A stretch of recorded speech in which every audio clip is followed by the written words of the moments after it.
Org, The Quarantine Report. I'm Amy Goodman.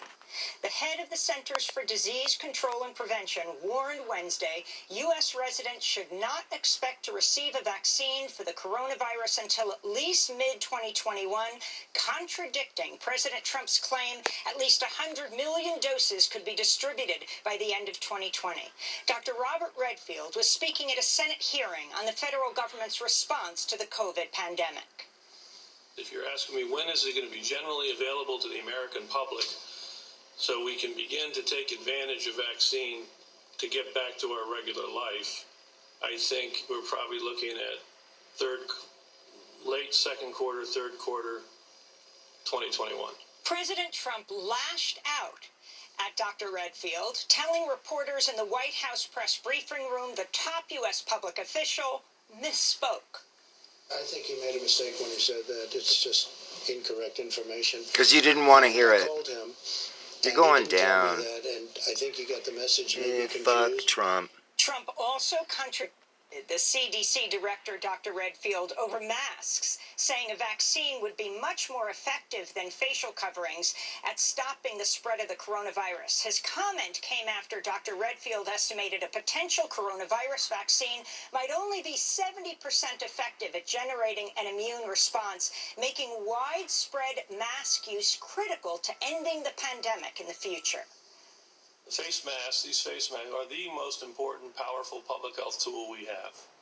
And I will continue to appeal for all Americans, all individuals in our country, to embrace these face coverings. I've said it. If we did it for 6, 8, 10, 12 weeks, we'd bring this pandemic under control. Meanwhile, President Trump acknowledged at least one White House staffer tested positive for the coronavirus on Wednesday. White House Press Secretary Kayleigh McEnany refused to name who was infected, but said high-level delegations from Bahrain, the United Arab Emirates, and Israel, who gathered at the White House Tuesday, including Prime Minister Benjamin Netanyahu, were not affected.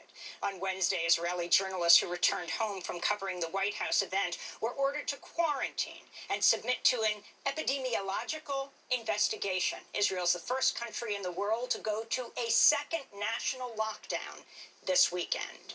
The United States reported nearly 1,000 new coronavirus fatalities Wednesday, with the official U.S. death toll nearing 197,000, by far the worst in the world.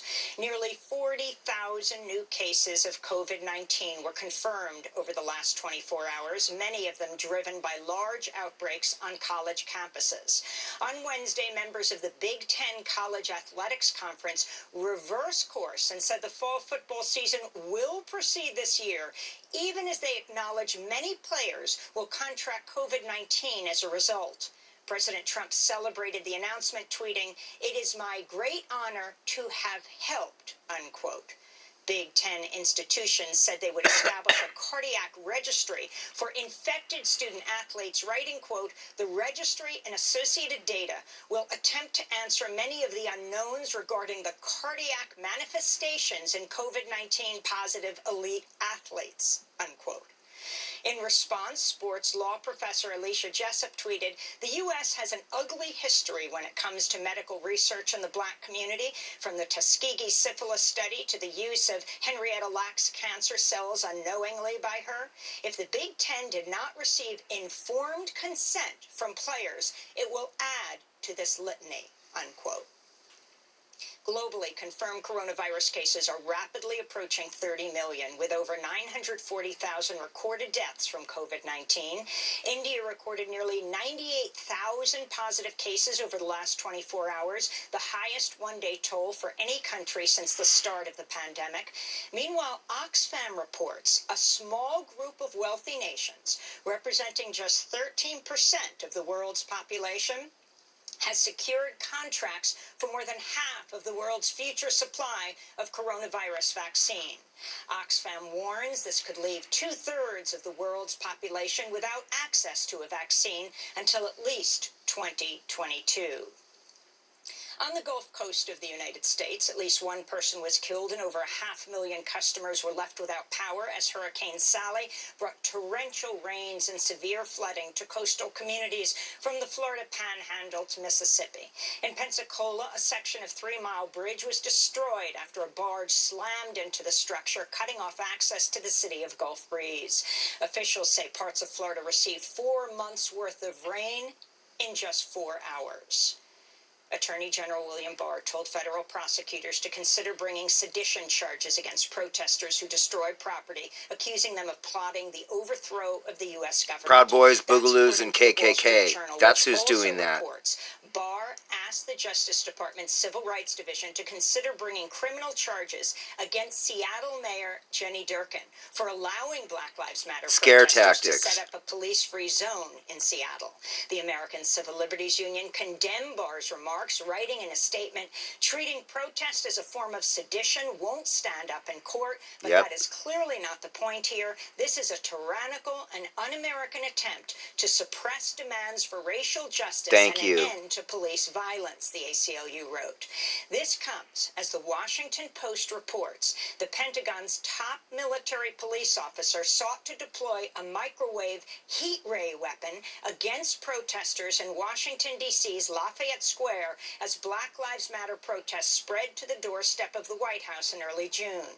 Meanwhile, Attorney General William Barr Wednesday compared stay-at-home orders during the pandemic to a form of house arrest, saying, quote, "Other than slavery, this is the greatest intrusion on civil liberties in American history."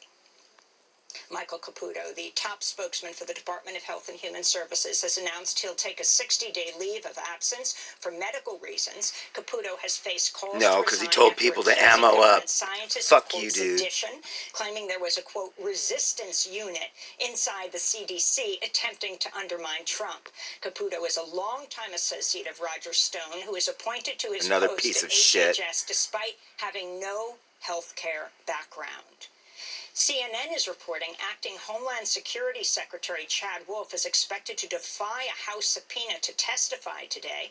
This comes just days Treason. after a federal judge ruled Wolf is likely serving unlawfully as acting secretary. Treason.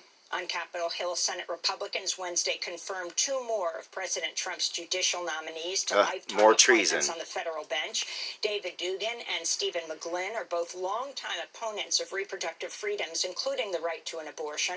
Their confirmations came 4 months after the Democratic-controlled House passed the $3 trillion HEROES Act. Republican Senate Majority Leader Mitch McConnell has refused to schedule a vote on the coronavirus relief bill, calling it an unserious liberal wish list.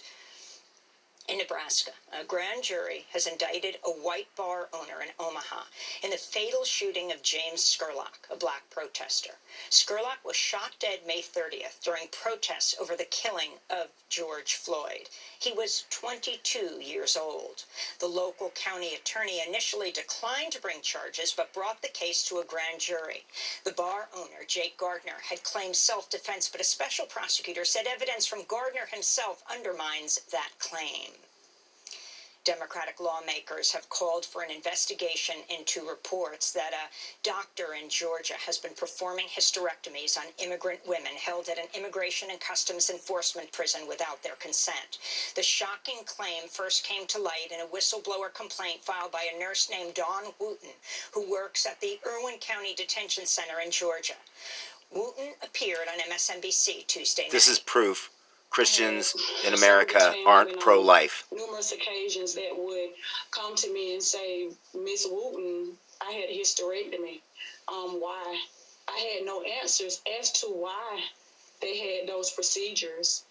And one lady walked up to me here this last time around between October of 19 until July the 2nd.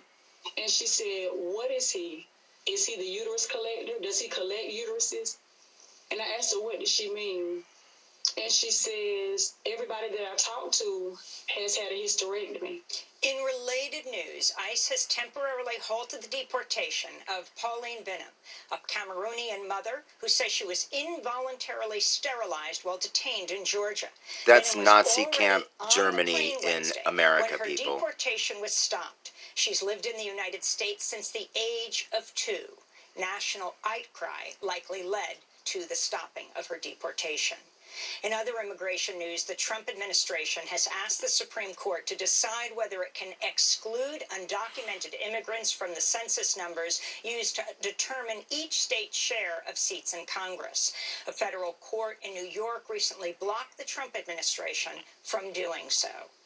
And the Caribbean nation of Barbados has announced plans to remove Britain's Queen Elizabeth as its head of state. Yes! In a statement, the government said, quote, "The Fuck time you, has come Queen." to fully leave our colonial past behind." Exactly. And those are some of the headlines. This is Democracy Thank Now! you, Amy. DemocracyNow.org, the We love Quarantine you. Report. I'm Amy Goodman Mwah. in New York.